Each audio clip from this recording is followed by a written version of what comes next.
How did I become a nursing assistant without being certified? It's because I'm a nursing student. In a hospital, I'm getting paid a little bit more than that, but still less than $20. I wish I could get paid $20. Every possible body fluid that comes out of a human body, as a CNA, you're the one responsible for cleaning that up. Like, I would gag all the time and I felt like throwing up every time I did it.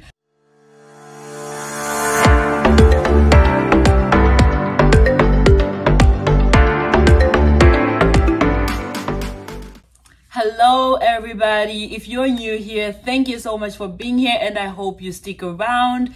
And if you are a returning viewer, I appreciate you so much and I hope everybody subscribes to my channel and sticks around. In this video, I just wanted to talk about being a CNA, what is a CNA, what are the job duties, how much do we get paid, how do you become a CNA, and what it's like being a CNA in nursing school. So stay tuned. But first of all, for those who don't know me, my name is Maya. I'm a senior nursing student here in Florida, and I'm also a CNA in a hospital. So let's get in this. What is a CNA? So a CNA is a certified nursing assistant. So the name is pretty self-explanatory. We assist nurses. So we can work in a variety of settings. You can work in a nursing home, you can work in an assisted living facility, you can work in a hospital, and so you can work in a lot of places as a CNA.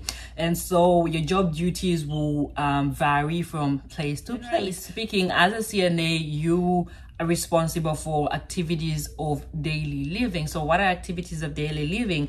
These are things that you do on a day-to-day basis, like, you know, bathing, eating, walking around, your laundry, and just things that you do every day. So these are things that we help out. So we help those people who are in a position where they cannot do it by themselves anymore. Working in an assisted living facility, my job was a little bit more basic than in a hospital. So my main responsibility was just pretty much making sure the patients are safe, clean, and not hungry. And so I was responsible for bathing them. I was responsible for changing for those who wear diapers, and I was responsible for making sure that they eat. So maybe you're just supervising them to eat, or you're actually feeding them, and also helping them walk, because we like patients to walk around, and just entertainment in general. And so that was my job duties working in an assisted living facility. But then now I moved over to the hospital, and so in the hospital I do all of that. I bathe patients, so you can do bed baths, or you can give them showers, change patients. A lot of patients, maybe if they, you know, even those who maybe came back from surgery, they need to be changed in bed. Some of them, they don't want to move at all, and so there's a lot of diapers. And then, you know, feeding some patients, you actually need to feed them, spoon feed them as a CNA. And then we also, on top of all of that, we also have to do blood sugars. So you do the finger sticks and you report to the nurses. And then some places require CNAs to do routine vital signs. My unit specifically, we do not do routine vital signs. We do them only if the nurse asks for them. But I've also been to other units where the CNAs have to do vital signs every 4 hours on all of their patients, and I don't like that. But yeah, and then some CNAs also draw blood. I personally don't draw blood. I mean, I can if I wanted to, but I have not yet been checked off, so I'm not able to yet. But yeah, that's something that CNAs can do as well. So yeah, we can do a lot. The pay, it can range anywhere from like $11 to, you know, more than $20. I've personally never been paid more than $20. It's less than $20. So in the assisted living facility, I was getting paid like $12, $13, which is not much. And so you have to work a lot of hours for you to actually feel like you have a job. And so in a hospital, I'm getting paid a little bit more than that, but still less than $20. I wish I could get paid $20. But yeah, that's how much we get paid. And so it depends on your experience. So I know someone who gets paid, you know, more than $20 because she has a lot of years of CNA experience. And so you're able to negotiate your pay based on your experience. So that's that. So how do you become a CNA? There's quite a few number of ways you can become one. One of them is the one I took. So I'm actually technically not a CNA. I am a student nurse tech. So I am a nursing assistant, but I am not certified. So how did I become a nursing assistant without being certified? It's because I'm a nursing student. So as a nursing student, you can actually work as a CNA without needing certification, without needing to go to CNA school.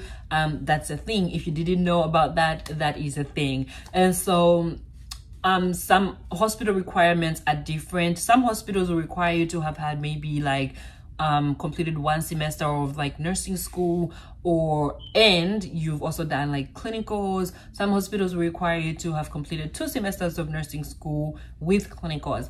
Now, I know before COVID, they were a little bit more strict with their requirements, but during COVID, they were a little bit more flexible. So they actually hired me after I had completed my 1st semester of nursing school, and I think I had just started, or maybe not yet. I think I hadn't even started my 2nd semester of nursing school, and they hired me as a CNA.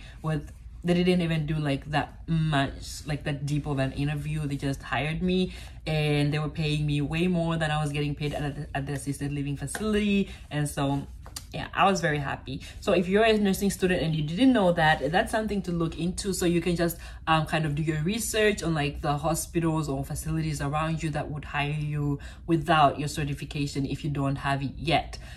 Because I don't think you can go to CNA school while you're in nursing school, because unless you have the time, but I personally did not have time in nursing school to go to CNA school. So that was a very convenient path to take. But if you have not started nursing school yet, if maybe you're just a future nursing student, I still, advise you to get your certification.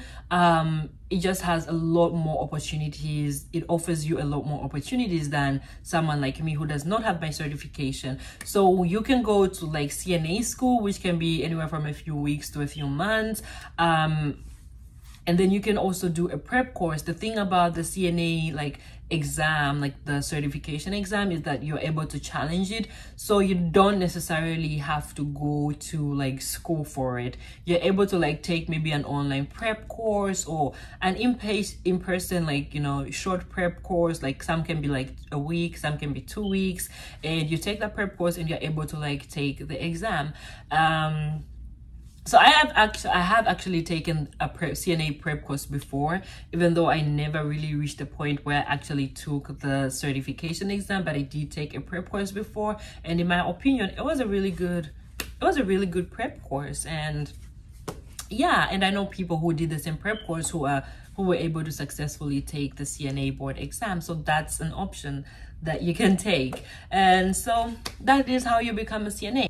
Do I recommend being a CNA while in nursing school? Absolutely, I do recommend it.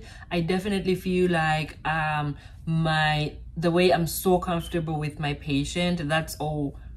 I credit all of that to being a CNA. I'm very comfortable with patient interaction. I'm very comfortable with providing, physically invasive care to patients, and that's all because I'm a CNA, not because of my clinical experience or whatever. Because in nursing school, your clinicals, maybe some facilities, or maybe depending on your clinical instructor, you can have a really hands-on clinical, but for the most part, I think they make us do so much paperwork, and we are, especially in my first semester, we were seated at our computer for almost half of our clinical day. We're just at the computer, we're just filling out paperwork, and so the hands-on experience that you're getting can be very limited. And that's where I really appreciate being a CNA, because I got to do all those hands-on things that I did not get to do as a nursing student. And so I actually know someone who said they've never changed a patient, and they're in my cohort, and we're going to be done with nursing school soon, and they've never changed a patient's diaper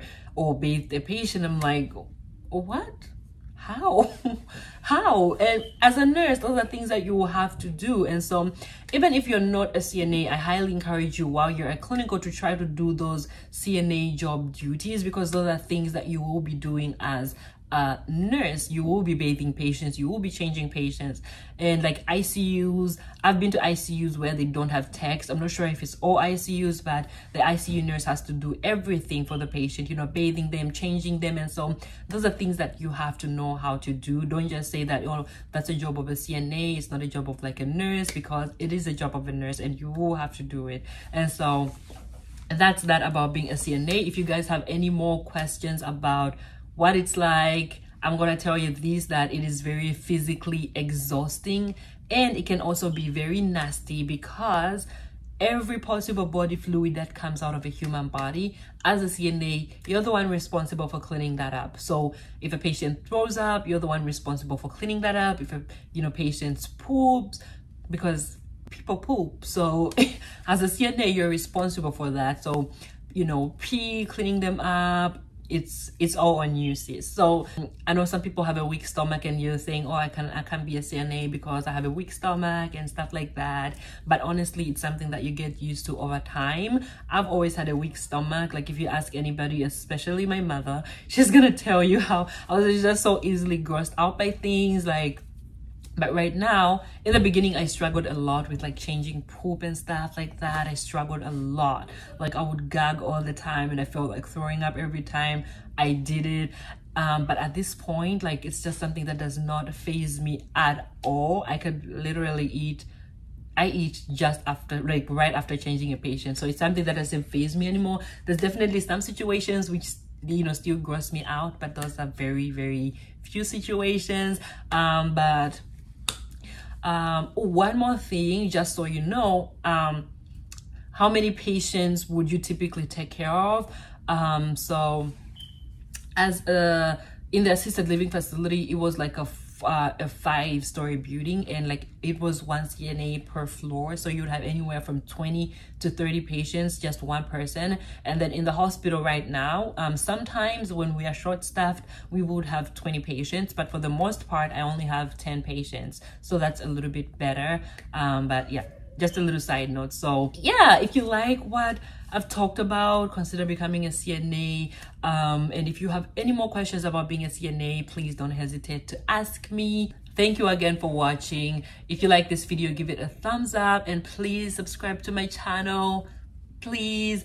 And I hope you guys come back for more, and click that notification bell, and stay safe, you guys, and stay blessed. Thank you so much for watching again.